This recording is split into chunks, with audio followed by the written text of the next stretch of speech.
جو لوگ کہتے ہیں نا کہ میں صرف مسلمان ہوں، نہ میں سنی ہوں، نہ میں دیوبندی ہوں، نہ میں وہابی ہوں، نہ شیعہ ہوں، صرف مسلمان ہوں، اور اسی طرح کچھ لوگ اس طرح کے بھی پائے جاتے ہیں، کچھ نہیں بلکہ اب دیکھا جائے تو ایسوں کی تعداد بڑھ رہی ہے کہ جو کہتے ہیں سب صحیح ہیں بھائی، اس کے پیچھے بھی نماز پڑھ لو، اس کے پیچھے بھی نماز پڑھ لو، سب اللہ کے تو بندے ہیں نا، اللہ کی نماز ادا کرتے ہیں اور اس کی عبادت کرتے ہیں، اسی کو ماننے والے ہیں، اس کے ساتھ میرا تعلق نہیں ہے۔ یا ایسے لوگ جو کہتے ہیں سب صحیح ہیں، کیا قرآن کا فیصلہ کرتا ہے اس کے بارے میں؟ تو یاد رکھیے، قرآن کریم نے ارشاد فرمایا منافقوں کے حالات کو بیان کرتے ہوئے، سورہ بقرہ کی آیات شروع کی، وَمِنَ النَّاسِ مَن يَقُولُ آمَنَّا بِاللَّهِ وَبِالْيَوْمِ الْآخِرِ، کچھ لوگ ہیں جو کہتے ہیں کہ ہم اللہ اور آخرت کے دن پر ایمان لائے۔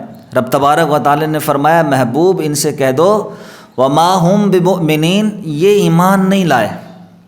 یہ منافقوں کے ایمان کی تردید کی گئی۔ اب یہاں پر ایسے لوگوں کے ایمان کو رد کیوں کیا گیا؟ اس کی وجہ کیا ہے؟ اس کی وجہ آگے رب تبارک و تعالیٰ نے ارشاد فرمائی وَإِذَا قِيلَ لَهُمْ آمِنُوا، جب ان سے کہا جاتا ہے نا کہ ایمان لاؤ، یا اللہ وہ ایمان تو لا چکے ہیں نا، وہ کہہ تو رہے ہیں کہ اللہ اور یوم آخرت پر ایمان لائے۔ رب تبارک و تعالیٰ نے فرمایا کہ وہ ایمان نہیں لائے جو مجھے مطلوب ہے۔ اے اللہ تجھے کون سا ایمان مطلوب ہے؟ رب تبارک و تعالیٰ نے فرمایا کما آمن الناس، جیسا لوگ ایمان لائے۔ اب الناس تقریباً ہم سب کو معلوم ہے، عربی کے اندر ناس لوگوں کو کہا جاتا ہے، جیسے یا ایھا الناس، اے لوگو۔ تو یہاں پر اللہ تبارک و تعالیٰ نے فرمایا جس طرح لوگ ایمان لائے ہیں ویسا ایمان لائیں تو پھر ایمان والے ہیں، میری بارگاہ میں ان کا ایمان مقبول ہے۔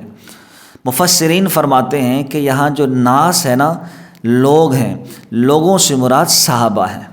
رب تبارک و تعالیٰ نے ایمان کا معیار صحابہ کے ایمان کو معیار ٹھہرایا ہے کہ اے منافقو تم تو کہتے ہو نا، اے محبوب ان سے کہہ دو کہ یہ کہہ رہے ہیں نا کہ ہم ایمان لائے، اللہ پر بھی ایمان لائے اور آخرت پر بھی ایمان لائے، یا رسول اللہ ان سے کہہ دیں تم ایمان لائے ہو نا، اپنی بات میں تصدیق کرتے ہو اور اس بات میں اگر سچے ہو تو ایمان وہ لاؤ جس طرح رب تبارک و تعالیٰ کو ایمان مقصود ہے، مطلوب ہے، وہ ہے صحابہ کی طرح ایمان لانا۔ یعنی اگر صحابہ کی طرح ایمان ہوا تو رب کی بارگاہ میں مقبول ہوا، اور اگر صحابہ کے ایمان کی طرح ایمان کوئی نہیں لایا تو میں ہوں، آپ ہوں یا کوئی بھی ہو، اس کا ایمان رب تبارک و تعالیٰ کی بارگاہ میں مقبول نہیں ہے، اس کا ایمان مردود ہے، جیسے کہ رب تبارک و تعالیٰ نے فرما دیے پہلے سورہ بقرہ کی شروع کی آیات میں، کما آمن الناس، جیسے صحابہ ایمان لائے ویسا ایمان لاؤ گے پھر تمہارا ایمان میری بارگاہ میں مقبول ہے۔ اب دیکھیے رب تبارک و تعالیٰ نے ایمان کے معیار کو صحابہ کا معیار قرار دیا کہ صحابہ جیسا ایمان لائے ویسا اگر ایمان لائیں گے تو مقبول ہے۔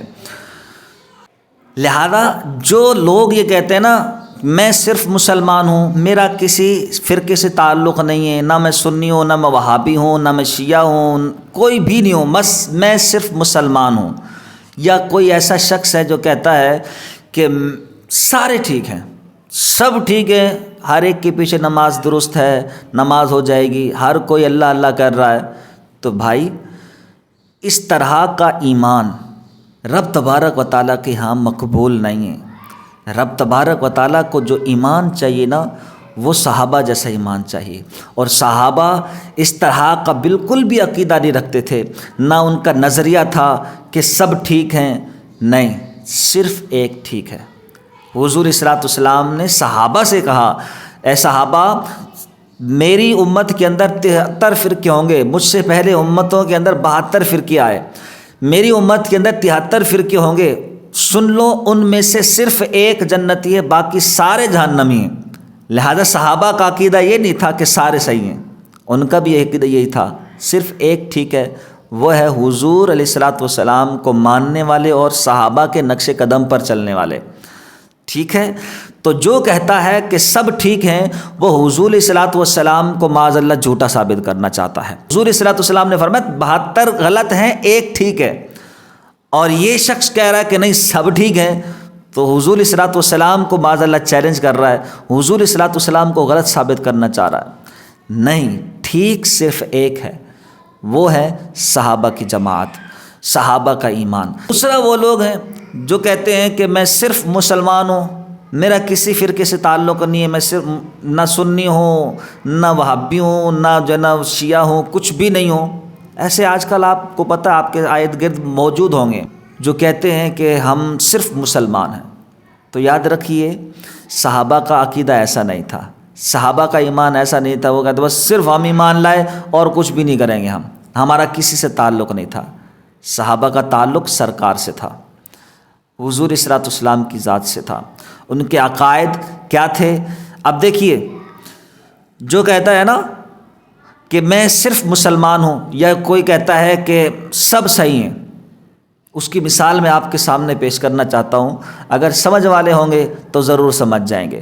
دیکھیے 2 کشتیوں پہ سوار کبھی منزل تک نہیں پہنچتا، ایسے ہی کوئی کہے کہ میں کشتیوں کے بغیر ہی دریا پار کر لوں گا، یہ بھی نہیں ہو سکتا۔ تو دونوں صورتوں کے اندر بندہ ڈوب جائے گا، 2 کشتیوں پہ سوار بھی ڈوب جائے گا بالآخر، اسی طرح بنا کشتی کے جو دریا پار کرنا چاہے گا تیر کر، وہ آخر کار تھک ہار کر وہ اس کے اندر غوطے لگا لگا کر دم گھٹنے کی وجہ سے ڈوب کر مر جائے گا۔ کیا ایک کشتی پر سوار مضبوطی سے پکڑ کر، اسی کو تھام کر، اسی پر بیٹھ کر اگر کوئی شخص دریا سمندر عبور کرنا چاہے گا، پار کرنا چاہے گا تو آسانی سے کر لے گا۔ 2 کشتیوں پر سوار کبھی منزل تک نہیں پہنچ سکتا، بالآخر وہ یقیناً سمندر کے اندر، دریا کے اندر گر کر مر جائے گا۔ اسی طرح کوئی شخص کہے کہ میں بنا کشتی کے سمندر پار کر لوں گا، وہ بھی بالکل نہیں کر سکتا اور ڈوب کر مر جائے گا۔ تو صحابہ رضی اللہ تعالی عنہم اور اولیاء کرام ہمارے اسلاف، ان کا عقیدہ بالکل ایسا نہیں تھا جیسا آج کل ہمارے ارد گرد معاشرے میں پایا جاتا ہے کہ سب صحیح ہیں یا پھر میں صرف مسلمان ہوں۔ نہیں، رب تبارک و تعالیٰ کو ایسا عقیدہ، ایسا ایمان بالکل بھی نہیں چاہیے۔ رب تبارک و تعالیٰ کو ایمان چاہیے تو صحابہ کی طرح ایمان چاہیے۔ اب منافق اور صحابہ میں کیا فرق تھا کہ جن کے ایمان کو جو ہے معیار قرار دیا صحابہ کا ایمان۔ صحابہ کا ایمان معیار کیوں بنا؟ اس کی وجہ یہ ہے کہ ان کے اندر ایمان کامل تھا، یقین کامل تھا۔ کس طرح یقین کامل تھا؟ بدر کے میدان میں 313 صحابہ تھے، ادھر 1000 تھے، نہ ان کے پاس زیادہ کھانا پینا، نہ اسلحہ زیادہ، نہ گھوڑے زیادہ، نہ اونٹ زیادہ، اس کے مقابلے میں کافروں کے پاس ہر چیز جو ہے وہ زیادہ تھی۔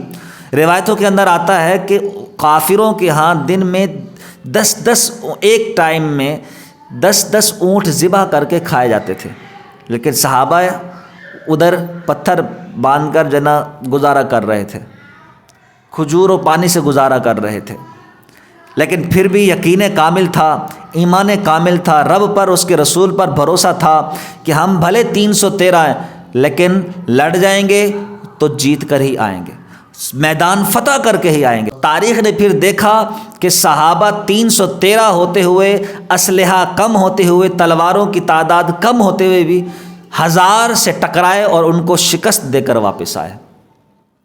یہ ہے ایمان کامل، یہ ہے یقین کامل۔ صحابہ کرام کو اللہ اور اس کے رسول پر یقین تھا اور پورا بھروسہ تھا۔ حضرت جابر رضی اللہ تعالی عنہ، آپ کہ جب والد کا انتقال ہو گیا تو قرض دار زیادہ ہو گئے، قرضہ چڑھ گیا، تو بار بار ان سے مطالبہ کر رہے تھے قرضہ واپس کرنے کا۔ آپ پریشان حضور علیہ الصلوۃ والسلام کی خدمت میں حاضر ہوئے۔ اب میں ایسے لوگوں سے کہنا چاہتا ہوں کہ جو کہتے ہیں کہ کوئی بھی مشکل آئے رب کی بارگاہ میں دعا کریں، بالکل یقیناً رب کی بارگاہ میں دعا کرنی چاہیے۔ مجھے بتائیے صحابہ سے بڑھ کر ایمان کامل کس کا ہو سکتا ہے؟ رب پر بھروسہ کس کو ہو سکتا ہے؟ لیکن صحابی رسول جابر رضی اللہ تعالیٰ عنہ پر جب دباؤ آیا اور ان سے قرض خواہوں نے مطالبہ کیا تو انہوں نے مسجد نبوی میں جا کر نماز پڑھ کر رب کی بارگاہ میں سربت سجود ہو کر اور ہاتھوں کو اٹھا کر رب کی بارگاہ میں دعا نہیں کی، بلکہ حضور کی خدمت میں حاضر ہوئے اور حضور کو اپنی پریشانی بتائی کہ قرض خواہ قرض کا مطالبہ کر رہے ہیں۔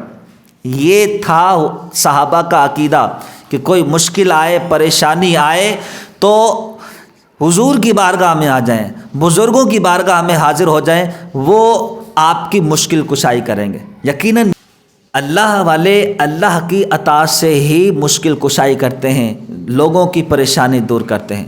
بہرحال حضرت جابر رضی اللہ تعالیٰ عنہ حضور صلوات والسلام کو مشکل کشا سمجھ کر حضور کی خدمت میں حاضر ہوئے۔ عرض کرتے یا رسول اللہ ایسا معاملہ ہے، قرض خواہ پریشان کر رہے ہیں۔ نبی کریم صلی اللہ تعالی وسلم نے فرمایا کہ کھجور کا باغ ہے نا تمہارا، حضرت جابر کا جو باغ تھا اس کی آمدن اتنا نہیں تھی کہ قرض خواہوں کا قرض پورا کیا جاتا۔ سرکار علیہ الصلوۃ والسلام نے ارشاد فرمایا کہ اپنے باغ میں جاؤ اور کھجوریں توڑو اور ایک ڈھیر بناؤ۔ صحابی رسول حضرت جابر رضی اللہ تعالیٰ حضور کے حکم پر عمل کرتے ہوئے کھجوریں توڑیں، ان کا ڈھیر بنایا۔ آ کر عرض کرتے یا رسول اللہ ڈھیر لگ چکا ہے۔ حضور علیہ الصلوۃ والسلام باغ میں گئے اور وہاں ڈھیر کے پاس جا کر فدعا بالبرکہ، نبی کریم صلی اللہ تعالیٰ علیہ وآلہ وسلم نے دعائے برکت کی، برکت کے لیے دعا کی، اور اس کے بعد حضرت جابر سے کہا کہ قرض خواہوں کو بلاؤ اور ایک ایک کر کے سب کو کھجوریں تقسیم کرتے جاؤ۔ یہ فرمانے کے بعد حضور علیہ الصلوۃ والسلام واپس تشریف لے گئے۔ حضرت جابر رضی اللہ تعالیٰ عنہ نے قرض داروں کو بلایا اور ان کو کھجوریں ایک ایک کر کے تقسیم کرتے رہے۔ راوی کہتے ہیں کہ حضرت جابر تقسیم کرتے گئے یہاں تک کہ سارے قرض خواہ جو ہے نمٹ گئے، سب کو قرضہ مل گیا، اس کے بعد بھی کچھ کھجوریں باقی بچ گئے۔ اب یہاں دیکھیے صحابہ کا یقین، بظاہر بالکل ایسا نہیں تھا کہ یہ کھجوریں قرض خواہوں کو کفایت کر جائیں، لیکن نبی کریم علیہ الصلوۃ والسلام کی دعائے برکت سے اور صحابی کا حضور علیہ الصلوۃ والسلام کا یقین کامل ہونے کی وجہ سے وہ کھجوریں سب قرض خواہوں کو کفایت بھی کر گئیں، نہ صرف کفایت کیا بلکہ باقی بچ گئیں۔ اب یہاں تک نہیں، جابر رضی اللہ تعالیٰ عنہ قرض خواہوں کو نمٹانے کے بعد مسجد نبوی میں حاضر ہوئے۔ وہاں پر شیخین کریمین حضرت صدیق اکبر اور عمر ان سے کہنے لگے کہ قرض خواہ نمٹ گئے۔ ان دونوں حضرات نے کہا جابر جب حضور صلی اللہ علیہ وسلم واپس آئے تھے نا پلٹ کر، تو ہم اسی وقت سمجھ گئے تھے کہ اب جو ہے نا جابر کے سارے قرض خواہ جو ہے نا نمٹ جائیں گے۔ صحابہ کرام کا بھی یہی عقیدہ تھا، حضور صلی اللہ علیہ وسلم نے فرما دیا تو ہو گیا، یقین کامل تھا۔ اسی وجہ سے تو رب تبارک و تعالیٰ نے صحابہ کے ایمان کو معیار بنایا کہ قیامت تک اگر کوئی مسلمان حقیقت میں ہونا چاہتا ہے، مومن کامل بننا چاہتا ہے، حقیقی مسلمان بننا چاہتا ہے، تو اس کو صحابہ کے جیسا ایمان لانا ہوگا۔ اور پھر جو کہتے ہیں نا سارے صحیح ہیں، ایسا ایمان ہرگز صحابہ کا نہیں تھا۔ رب تبارک و تعالیٰ کو ایسا ایمان مقبول نہیں ہے، اس کی بارگاہ میں ایسا ایمان مردود ہے۔ تو یقیناً صحابہ کا ایمان وہی ایمان ہے جو الحمدللہ اہل سنت و جماعت کا ہے۔ تو میری آپ سے گزارش ہے، آپ ایسا ایمان، ایسا نظریہ، ایسا عقیدہ اور ایسے مسلمان نہ بنیں کہ صرف کہیں کہ میں مسلمان ہوں، میرا کسی سے تعلق نہیں ہے، یا آپ کہیں کہ سب ٹھیک ہیں۔ ایسا نظریہ نہیں ہونا چاہیے، صحابہ کے جیسا نظریہ ہونا چاہیے، عقیدہ ہونا چاہیے، ویسا ایمان ہونا چاہیے جیسا صحابہ کرام کا تھا۔ اللہ تعالی ہم سب کو زندگی اور موت ایمان پر نصیب فرمائے، اور وہ ایمان جو صحابہ کرام کو اللہ نے عطا فرمایا تھا۔ آمین بجاہ النبی الامین۔